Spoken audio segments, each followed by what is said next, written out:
السلام علیکم ورحمۃ اللہ وبرکاتہ۔ بسم اللہ الرحمن الرحیم۔ پروگرام چھوٹا عمل بڑا ثواب کے ساتھ میں ہوں آپ کا میزبان حافظ ہشام الہی ظہیر۔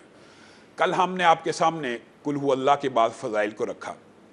اس کے آگے جو دو قل ہیں ان کو معوذتین بھی کہا جاتا ہے، اور اس کا شان نزول آپ کے سامنے مشہور احادیث میں پتہ ہے کہ نبی کریم صلی اللہ علیہ وسلم کے اوپر ایک مرتبہ لبید بن عاصم کی بیٹیوں کے حوالے سے مشہور روایت سب نے سنی ہوئی ہے۔ اللہ رب العزت نے خواب کے ذریعے آپ کی رہنمائی کی، حضرت علی گئے کنویں کے اوپر، ان آیات کو، ان گروں کو کھولتے جاتے اور ان کے اوپر پھونک مارتے جاتے۔ اچھا، یہاں پہ ایک بات کئی منکرین حدیث نے یہ اعتراض اٹھایا کہ جی انبیاء کے اوپر تو جادو ہوتا ہی نہیں ہے، ہو ہی نہیں سکتا۔ اصل بات یہ ہے کہ بیماری تو بشری تقاضے کے تحت ہر ایک کو لگ سکتی ہے، لیکن اس سے متاثر ہونا یا اس کے ایفیکٹس ہونا یہ ہر بندے کے اوپر فرق ہوتے ہیں۔ تو جیسے قرآن پاک میں واضح طور پہ یہ بات موجود ہے کہ حضرت موسیٰ کے آنکھوں کے اوپر بھی جب جادوگروں نے رسیاں پھینکی تو حضرت موسیٰ نے بھی یہ سمجھ لیا تھا کہ یہ سانپ ہیں، جبکہ حقیقت میں وہ رسیاں ہی تھیں۔ تو یہ بات صرف انکار حدیث والوں کا فلسفہ ہے، اس کے اندر کوئی حق و صداقت کی بات نہیں ہے۔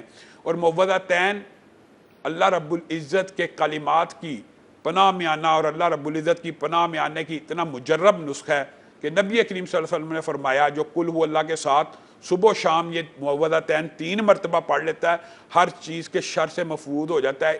یہ مفہوم کہاں سے نکلتا ہے کہ نبی کریم نے فرمایا کفایت کر جاتی ہے۔ کفایت کرنے سے جو مراد ہوتی ہے نا، وہ ہر شے سے کفایت مراد ہوتی ہے۔ عمل کے اعتبار سے کفایت کرنا، جنات جادوگروں سے کفایت کرنا، ہر قسم کے شر سے کفایت کرنا۔ عقبہ بن عامر کی جو مشہور حدیث ہے، نبی کریم صلی اللہ علیہ وسلم کہہ رہے ہیں پڑھیے، آپ کہہ رہے ہیں کیا پڑھیے؟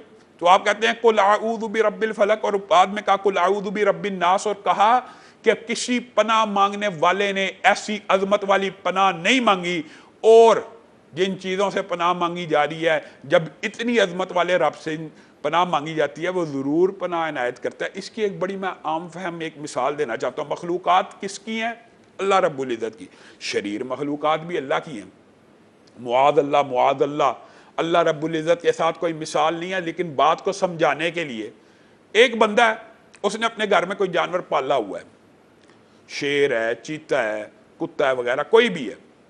اب وہ جانور اگر کسی انسان کے اوپر حملہ کرتا ہے تو انسان اس سے لڑنے کی بجائے اگر اس سے لڑے گا، لڑ بھی سکتا ہے، لڑے گا تو ہو سکتا ہے زخمی ہونے کا احتمال بھی ہے، زخمی بھی ہو سکتا ہے، اس کو چوٹیں بھی لگ سکتی ہیں، اس کے ساتھ چیڑ پھاڑ بھی ہو سکتی ہے، کچھ بھی معاملہ ہو سکتا ہے، یہ ہو سکتا ہے غالب آ جائے، ہو سکتا ہے مغلوب ہو جائے۔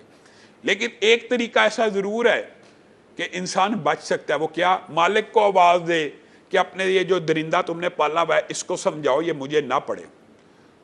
تو یہ بات آپ کو سمجھا رہا ہوں کہ اللہ خالق اور مالک ہے۔ اگر اللہ رب العزت ہی کی پناہ میں آیا جائے گا مخلوقات سے تو اللہ تعالیٰ تو مخلوقات سے پناہ دے دے گا، اور میں اور آپ۔ علامہ معلمی نے ایک بڑی خوبصورت بات کی ہے کہ کوئی بندہ یہ سمجھتا ہے کہ اللہ رب العزت سے بڑا کوئی شفیق ہو سکتا ہے بندہ مومن کے اوپر، اللہ رب العزت سے زیادہ کوئی بندہ ایسا اللہ رب العزت سے زیادہ یعنی بندے کے اوپر کوئی شفقت کر سکتا ہے، تو یہ اس کی خام خیالی ہے، یہ مغالطے کے اندر ہے، اور یہ بہت بڑا احمق ہے۔ تو معوذتین کو پڑھنا چاہیے، صبح شام پڑھنا چاہیے، 3 مرتبہ پڑھنا چاہیے۔ ان کے بہت سے فضائل ہیں، اور اگر ہم معوذتین کو حقیقی معنوں میں پڑھیں گے جادو جنات سے بھی بچ جائیں گے، حاسدوں کے حسد سے بھی بچ جائیں گے، شریروں کی شرارت سے بھی بچ جائیں گے۔ اور بعض لوگ کہتے ہیں کہ ہمیں بڑے وسوسے پڑتے ہیں، تو یقین مانیے کہ انسان شیطانی وسوسوں سے بھی ان صورتوں کو پڑھ کے بچ جاتا ہے۔ ویسے قرآن پاک کے ویسے پڑھنے کے جو فضائل ہیں ان کے اندر قرآن پاک میں یہ بھی بات موجود ہے کہ جو بندہ فجر کے ٹائم قرآن پڑھتا ہے آسمان سے فرشتے نازل ہوتے ہیں، اور حضرت اسید کی مشہور حدیث ہے کہ وہ تلاوت کر رہے ہیں۔ اور بعض روایات میں یہ بھی بات آتی ہے شاید سورۃ کہف کی تلاوت کر رہے تھے۔ تو تلاوت تو قرآن پاک کی جہاں مرضی سے کی جائے، انہوں نے کیا دیکھا؟ میرا گھوڑا بدکنا شروع ہو گیا، اور ان کا ساتھ ہی بچہ بھی ہے۔ اب وہ گھوڑے کے بدکنے سے پریشان ہو گئے اور انہوں نے تلاوت کو موقوف کیا۔ جو ہی تلاوت کو موقوف کیا، کیا دیکھا؟ کہ گھوڑا بدکنا بند ہو گیا۔ پھر انہوں نے تلاوت شروع کی، پھر گھوڑا بدکنا شروع ہو گیا۔ اچانک ان کی نظر اٹھی، انہوں نے کیا دیکھا؟ کہ ایک بدلی سی ہے اور اس کے اندر ستارے ٹمٹما رہے ہیں۔ نبی کریم صلی اللہ علیہ وسلم کے پاس ماجرہ لے کر گئے کہ کل رات ایک عجیب واقعہ ہوا، میں قرآن پڑھتا تھا، گھوڑا بدکتا تھا، میں نے نظر اٹھائی، بادل کی ایک ٹکری سی تھی، اس کے اندر ستارے تھے۔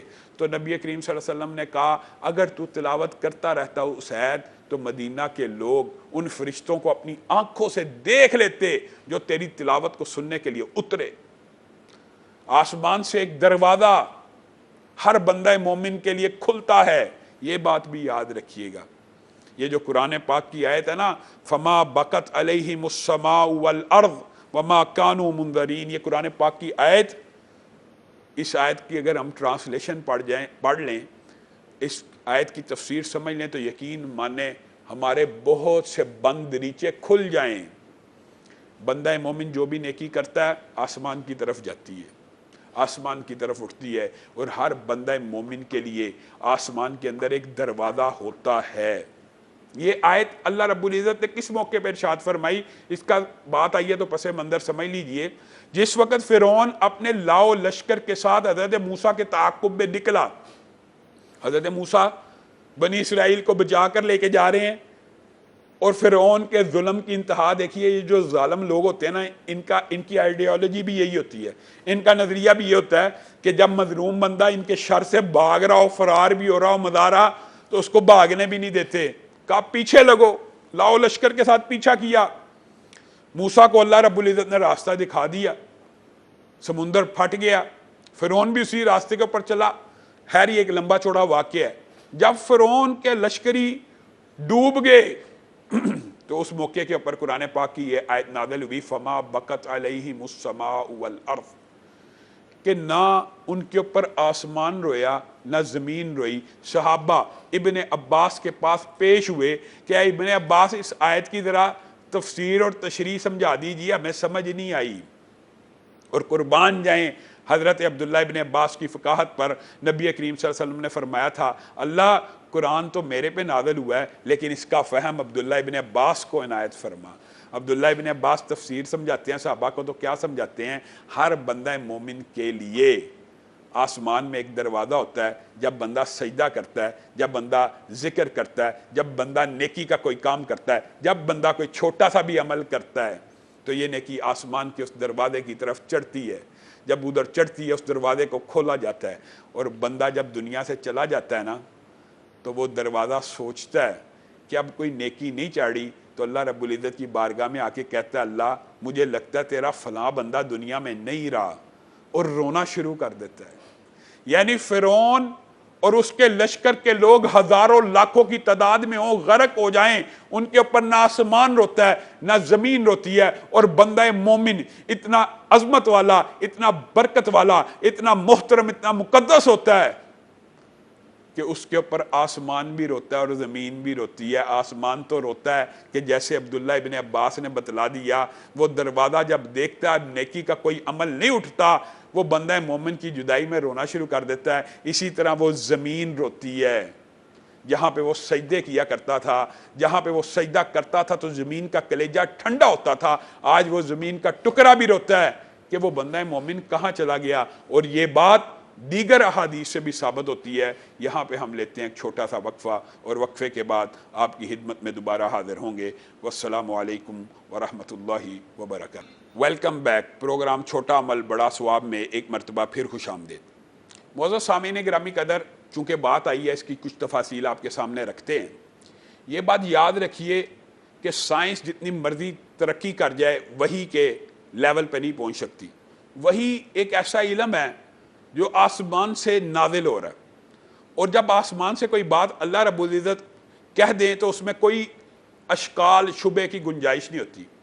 یہ جو بات ہم نے آپ کے سامنے رکھی ہے کہ بندہ مومن کے نیک اعمال ختم ہو جانے سے زمین بھی روتی ہے، آسمان بھی روتا ہے، اسی طرح ذکر سے دور ہونے کی وجہ سے زمین و آسمان روتے ہیں، اس کی دلائل احادیث میں متعدد ہیں۔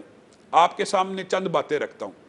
نبی کریم صلی اللہ علیہ وسلم نے ایک نیا ممبر بنوایا۔ آپ پہلے کھجور کے ایک تنے کے اوپر بطور ممبر اس کو استعمال کیا کرتے تھے، اور اللہ کا ذکر لوگوں کے سامنے رکھا کرتے تھے، اور اس کے اوپر خطبہ بھی دیا کرتے تھے۔ جب نیا ممبر بن گیا تو نبی کریم صلی اللہ علیہ وسلم جب نئے ممبر کی طرف منتقل ہوئے، کھجور کا وہ خشک تنا رونا شروع ہو گیا، اور اس کے اندر سے، اور یہ بات دیگر احادیث سے بھی ثابت ہے کہ نبی کریم صلی اللہ علیہ وسلم کو پتھر سلام کیا کرتے تھے۔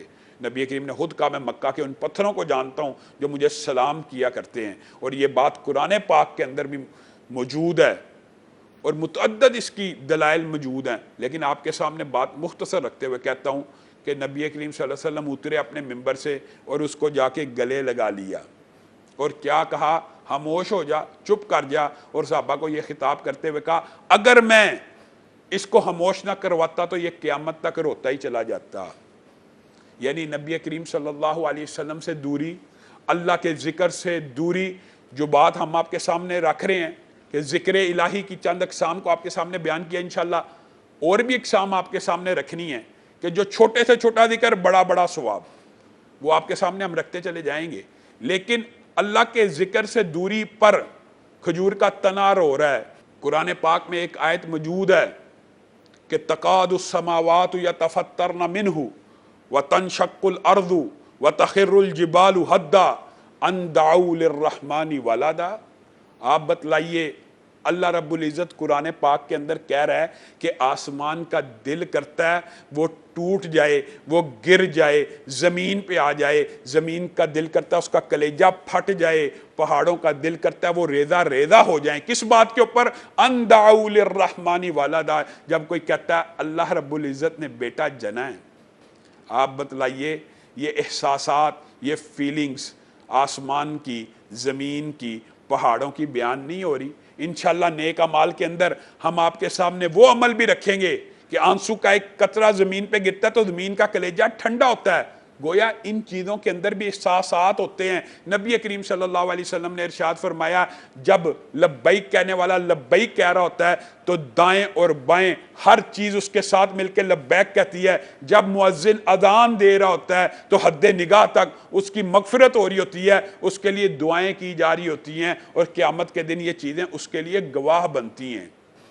گویا مخلوقات کے اندر بھی احساسات ہوتے ہیں، ذکر الہی کے، نیک اعمال کے، یہاں تک کہ امام مجاہد نے یہ بات کی ہے کہ جب قحط پڑ جاتا ہے نا، جب قحط پڑ جاتا ہے تو بلیاں، چمگادڑیں، جانور بندوں کو بد دعائیں دیتی ہیں، اللہ کے نافرمان بندوں کو بد دعائیں دیتی ہیں کہ ان کی وجہ سے آسمان سے بارش کے قطرے نازل نہیں ہو رہے۔ اسی لیے نبی کریم صلی اللہ علیہ وسلم نے ارشاد فرمایا تھا لولا البہائم لم یمطروا، اگر جانور نہ ہوں تو اللہ تعالیٰ آسمان سے بارش نازل بھی نہ کرے، تو پھر بارش کیوں نازل ہوتی ہے؟ اسی لیے نازل ہوتی ہے کہ بندہ مومن کے یا مسلم کے یا انسانوں کے اعمال ایسے نہیں ہیں، اگر اللہ رب العزت بندوں کو ان کے اعمال کی وجہ سے پکڑنا شروع کر دینا، آسمان سے ایک قطرہ پانی کا نازل نہ ہو، لیکن اللہ تعالیٰ درندوں اور مخلوقات کے اوپر رحم کرتے ہوئے آسمان سے بارش کو نازل کر دیتا ہے۔ انسانوں کے اعمال ایسے نہیں ہیں۔ تو ہمیں اپنے اعمال کے لیے فکر مند ہونا چاہیے۔ یہ سارے کا سارا ماحول، یہ سارے کی ساری مخلوقات میرے اور آپ کے اعمال کے اوپر گواہ ہیں۔ اسی لیے ایک بہت بڑے عالم قاضی ابو بکر عیاش نے اپنی بیٹی کو یہ بات کہی تھی، میری بیٹی میں اس دنیا سے اب جا رہا ہوں، مجھے لگتا ہے میرا آخری وقت آ گیا ہے، جب میں اس دنیا سے چلا جاؤں تو یہ میرے کمرے کے اندر ایک گوشہ ہے، یہاں پہ بیٹھ کے میں نے کئی مرتبہ، کئی ہزار مرتبہ قرآن پاک کو ختم کیا ہے، میرے جانے کے بعد اس گھر میں اللہ کی نافرمانی نہ کرنا۔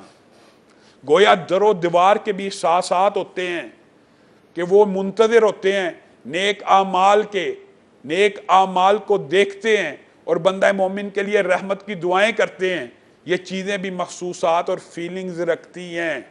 اور اگر بندہ کافر ہو، فاسق اور فاجر ہو، وہ دنیا سے چلا جائے تو نبی کریم صلی اللہ علیہ وسلم کی اس بارے میں بھی احادیث طویل ہیں، لیکن یہ ہمارے موضوع سے متعلق نہیں رکھتی، صرف آپ کے سامنے اس کا خلاصہ بیان کرتا ہوں۔ مستریح و مستراح منہ، اور ایک حدیث میں او کا لفظ بھی آتا ہے کہ یا تو جو میت ہوتی ہے وہ دنیا کی آزمائشوں اور پریشانیوں سے نجات پا جاتی ہے، یا دنیا اس سے نجات پا جاتی ہے۔ یعنی بندے بھی، شجر بھی، دواب بھی، حجر بھی، اس اگر فاسق و فاجر ہے تو شکر کرتے ہیں اللہ تو نے اس کو اٹھا لی ہے، اور اگر وہ نیک ہوتا ہے نا تو وہ شکر کرتا ہے اللہ تو نے مجھے اٹھا لیا۔ تو انسان کو اپنے اعمال سیدھے رکھنے چاہیے، اپنے اعمال کو، اپنے پوری کی پوری زندگی کو نیک اعمال سے راستہ کرنا چاہیے۔ اسی طرح ذکر کی اقسام میں سے ایک بہت بڑی قسم آذان بھی ہے۔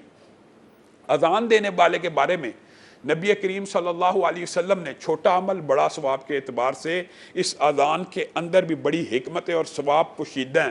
نبی کریم صلی اللہ علیہ وسلم کی صحیح حدیث ہے، جو بندہ 12 برس تک اذان دیتا ہے، یعنی یہ مؤذن کی فضیلت کے حوالے سے آپ کے سامنے بات رکھ رہا ہوں، نبی کریم صلی اللہ علیہ وسلم نے کہا کل قیامت کے دن اس کی گردن سب سے اونچی ہوگی، اور محدثین نے اس کی 8 تشریحات کی ہیں، جس کا خلاصہ یہ ہے کہ کل قیامت کے دن جب ہر بندہ اپنے ہی پسینے کے اندر غوطے کھا رہا ہوگا، مؤذن کو اللہ تعالیٰ اس آزمائش اور مصیبت سے نکال دے گا۔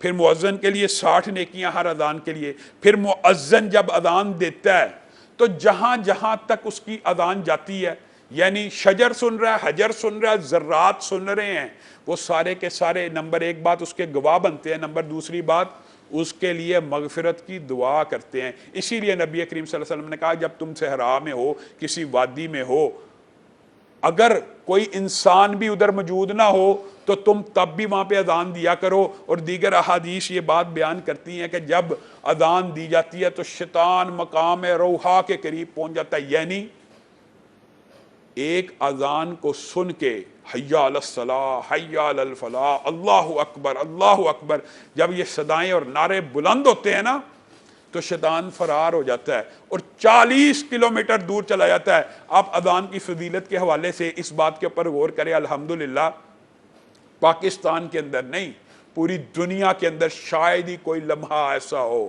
پوری دنیا کے اندر شاید ہی کوئی منٹ ایسا ہو جس وقت دنیا کے اندر اذان نہ ہو رہی ہو، تو شیطان اذان کی آواز سن کے دوڑتا ہے۔ اور ایک بات اور یاد رکھیے، شیاطین اور جنات کو بھگانے کے لیے اذان کا وظیفہ بھی بڑا مجرب ہے۔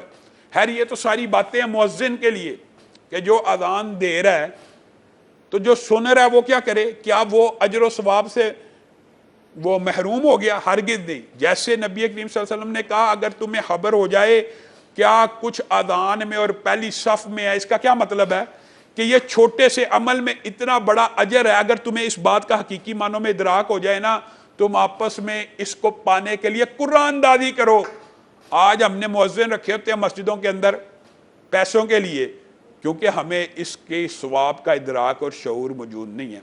پہلی صف کا اور اذان کا دینے کا یا اس کو پانے کا اجر و ثواب یہ ہے کہ اگر ہمیں اس کا اجر و ثواب جو کل قیامت کے دن ملنا ہے، انشاءاللہ ملنا ہے، نیکی کا چھوٹے سا چھوٹا عمل انسان نے اس دن اپنے سامنے پانا ہے، جب ہم وہ عمل دیکھیں گے نا، ہمیں اس کا اجر و ثواب کا ادراک اور شعور ہو جائے گا، تو ہم یہ خواہش کریں گے کاش ہم آپس میں قرآن دادی کر لیتے، قرآن دادی کر کے اذان دینے کی جستجو کرتے، یعنی آپس میں لائن بنی ہوتی کہ میں نے اذان دینی ہے، میں نے پہلی صف کے اندر کھڑے ہونا ہے۔ پہلی صف اور مسجد کے حوالے سے انشاءاللہ اس کے فضائل کو بعد میں بیان کریں گے۔ یہاں پہ اذان کے جواب دینے کے اعتبار سے بھی میں کہتا ہوں کہ مؤذن کی تو چلو یہ فضیلتیں ہوگی، تو جو سن رہا اذان، نبی کریم صلی اللہ علیہ وسلم نے ارشاد فرمایا جب مؤذن اذان دے رہا ہو تو جو الفاظ کہے وہی جو تم سن رہے ہو، تم وہ الفاظ دہراؤ۔ اللہ اکبر کہہ رہا آپ بھی اللہ اکبر کو، اشہد ان لا الہ الا اللہ کہہ رہا آپ بھی اشہد ان لا الہ الا اللہ کو۔ جب وہ حی علی الصلاۃ اور حی علی الفلاح کہے تب آپ نے وہ الفاظ نہیں دہرانے، بلکہ کیا کہنا ہے؟ لا حول ولا قوت الا باللہ۔ جو بندہ پوری اذان کے جواب کے اندر یہ الفاظ کہہ دے، نبی کریم صلی اللہ علیہ وسلم چھوٹا عمل بڑا ثواب یہ بیان کر رہے ہیں، دخل الجنہ، وہ جنت میں داخل ہو گیا۔ اب بتائیے ایک اذان کا جواب دینے میں کتنا وقت درکار ہوتا ہے؟ ہاں یہ بات ہے، محدثین نے یہ بات بیان کی ہے، ایک محلے کے اندر کئی اذانیں ہوتی ہیں، تو کیا ہر اذان کا جواب دے؟ ایک ہی اذان کا جواب دے جو اس کو کلیئر نظر آ رہی ہے، اس کا جواب دے، وہ اس اجر و ثواب کو پالے گا، دخل الجنہ، وہ جنت میں داخل ہو گیا۔ اور یہاں پہ جو فعل ماضی کا صیغہ ہوتا ہے نا کہ دخل الجنہ، یہ اس بات کے لیے ہوتا ہے کہ تاکید ہے، تاکید، یعنی مستقبل کے بارے میں نہیں بتلایا جا رہا، ماضی کہہ کے بتلایا جا رہا ہے کہ وہ جنتی ہے۔ وہ جنت میں داخل ہو چکا ہے۔ اور صرف اس کے اوپر بس نہیں ہے، اذان درمیان میں تھی، میں مسجد پہنچا، اب میں نے آدھی اذان نہیں سنی، میں نے تو پوری اذان کا جواب ہی نہیں دیا، تو کیا میں اجر و ثواب سے محروم رہ گیا؟ نہیں، اس کے لیے اجر و ثواب یہ ہے کہ اللہم رب ہذہ الدعوۃ التامہ والی دعا پوری کی پوری اذان کے بعد پڑھ لے۔ نبی کریم صلی اللہ علیہ وسلم نے کہا جو پوری اذان کا جواب دیکھے نہ نہیں دے سکا، وہ جنت والی فضیلت تو نہیں حاصل کر سکا، لیکن اذان ختم ہوئی، یہ دعا پڑھ لی، نبی کریم صلی اللہ علیہ وسلم نے کہا میں محمد صلی اللہ علیہ وسلم اس کے لیے کل قیامت کے دن سفارش کروں گا۔ آپ بتائیے اس سے عمدہ سفارش کس کی ہو سکتی ہے؟ کتنا چھوٹا عمل ہے، کتنا بڑا ثواب ہے کہ نبی کریم کہہ رہے ہیں صرف یہ دعا پڑھ لینے والا، جو یہ دعا پڑھتا ہے، یعنی آج اس نے اگر محمد صلی اللہ علیہ وسلم کے لیے یہ دعا کی ہے، کل قیامت کے دن نبی کریم اس کی بارگاہ میں کھڑے ہو جائیں گے، جس وقت ہر نبی بھی نفسی نفسی کہہ رہا ہوگا، نبی کریم اس وقت بھی اپنی امت کے لیے بھی سفارش کریں گے اور دیکھیں گے میری امتیوں میں سے کس کس نے اذان کے بعد یہ دعا پڑھی تھی، ایک مرتبہ بھی پڑھی ہے، تو نبی کریم صلی اللہ علیہ وسلم اس کے لیے ضرور شفاعت کریں گے۔ انشاءاللہ ہم آپ کی خدمت میں دوبارہ کل ایک نئے پروگرام کے ساتھ حاضر ہوں گے۔ یہاں پہ ہم آپ سے اجازت چاہتے ہیں۔ والسلام علیکم ورحمۃ اللہ وبرکاتہ۔